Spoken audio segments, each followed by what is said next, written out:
खबरों की शुरुआत बड़ी खबर से करेंगे लखनऊ से, जहां उपचुनाव वाली 9 सीटों पर प्रचार थम गया है। 20 नवंबर को वोट डाले जाएंगे और 23 नवंबर को नतीजे आएंगे।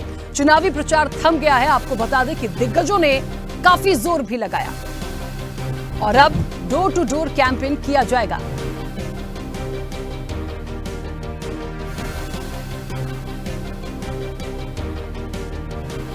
तो उपचुनाव का शोर भी थम चुका है। आपको बता दें कि अब डोर टू डोर कैंपेन करेंगे तमाम दिग्गज। लखनऊ से बड़ी खबर, उपचुनाव वाली 9 सीटों पर प्रचार थम गया। 20 नवंबर को वोट डाले जाएंगे और 23 नवंबर को नतीजे सामने आएंगे।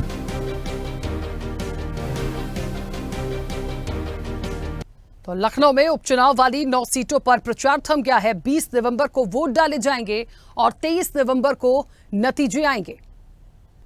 चलिए, और इस वक्त आपको बता दें कि यूपी से हमारे साथ स्टेट हेड वंदना रावत हमारे साथ जुड़ गई हैं। वंदना, जिस तरीके से मुझे लगता है इंतजार की घड़ियां खत्म ही इसको कहा जाएगा। जाहिर तौर पर काफी दिनों से मेहनत और रैलियों का रेला मुझे लगता है काफी देखने को मिला है इस उपचुनाव में भी। तो बहुत महत्वपूर्ण ये इलेक्शन उत्तर प्रदेश के इस उपचुनाव के लिए 9 सीटों पर जो प्रचार थमा, अब डोर टू डोर कैंपेन होना है। क्या माहौल बना हुआ है और क्या तैयारियां हैं? और एक कहते हैं कि हवा का एक रुख होता है वंदना, वो किसकी तरफ देख रही हैं? देखिए रांची, एक कहावत है, नाई नाई कितने बाल। ठीक है, तो एक ये जो बहुत इंतजार था 9 सीटों को लेकर, जो जद्दोजहद चल रही थी सभी पार्टियों में, अखिलेश यादव में, इधर भारतीय जनता पार्टी में, तो वो बहुत ही अब कम समय प्रचार जो है 9 सीटों के लिए विधानसभा का उपचुनाव के लिए प्रचार थम गया है। 6 बज चुके हैं, प्रचार बंद हो गया है। अब 20 नवंबर को सुबह 7 बजे से लेकर शाम 6 बजे तक मतदान होगा। नतीजे भी आ जाएंगे 23 नवंबर को।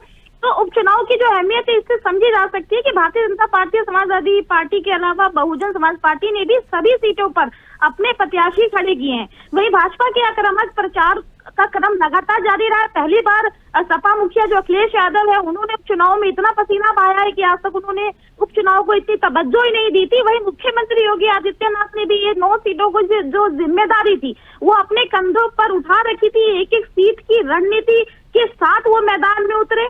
वहीं प्रदेश के जो भाजपा के कोटे में जो गाजियाबाद, खेर और फूलपुर की सीटें हैं, वो सहयोगी जो दल है रालोद की सीट, मीरापुर और निशान पार्टी की सीट रही मझुआ में उपचुनाव भी हो रहे। इसके साथ ही सपा के कब्जे में जो कुंदरकी और करहल, कटेहरी और सीसामऊ की जो सीट है, वो ये सीटें अपना नया प्रतिनिधि इन्होंने चुना है समाजवादी पार्टी से। लोकसभा चुनाव में जो कांटे की टक्कर थी विपक्ष और पक्ष के बीच में, तो अब 6 महीने के अंतराल के बाद ये चुनाव हो रहा है और ये जो सत्ता पक्ष इससे मूवमेंट वापसी की तरफ देख रही है। वहीं विपक्ष जो है इसको अपना जो उन्होंने एक उपलब्धि हासिल की थी उसको बनाए रखने के उस चक्कर में, तो ये बहुत ही एक कड़ा मुकाबला है, क्योंकि 2027 का चुनाव भी दूर नहीं है, बहुत नजदीक है। तो कहीं ना कहीं इस चुनाव में जो राजनीति गरमाई है, तमाम पोस्टर वार हुए, एक मुख्यमंत्री ने जो एक नारा दिया, बटेंगे तो कटेंगे, एक रहेंगे तो नेक रहेंगे, तो अपने चिर परिचित नारे से भारतीय जनता पार्टी ने विकास, संघ, हिंदुत्व की धुरी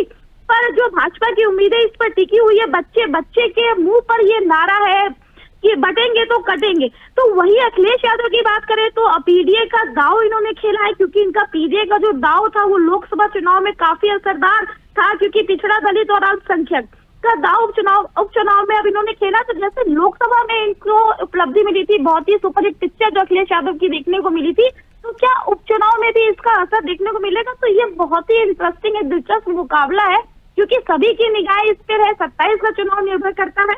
तो आज ये प्रचार भी अब खत्म हो गया है और 20 तारीख को सुबह जो है अब वोटिंग होगी। जी बिल्कुल, चलिए, बहुत शुक्रिया पूरी जानकारी के लिए। तो जाहिर तौर पर डोर टू डोर कैंपेन होनी है। चुनावी शोर जो है वो थम चुका है और लखनऊ में उपचुनाव वाली 9 सीटों पर जो प्रचार है वो थम गया। बेहद दिलचस्प और कांटे का मुकाबला जाहिर तौर पर उत्तर प्रदेश उपचुनाव इस बार सामने है।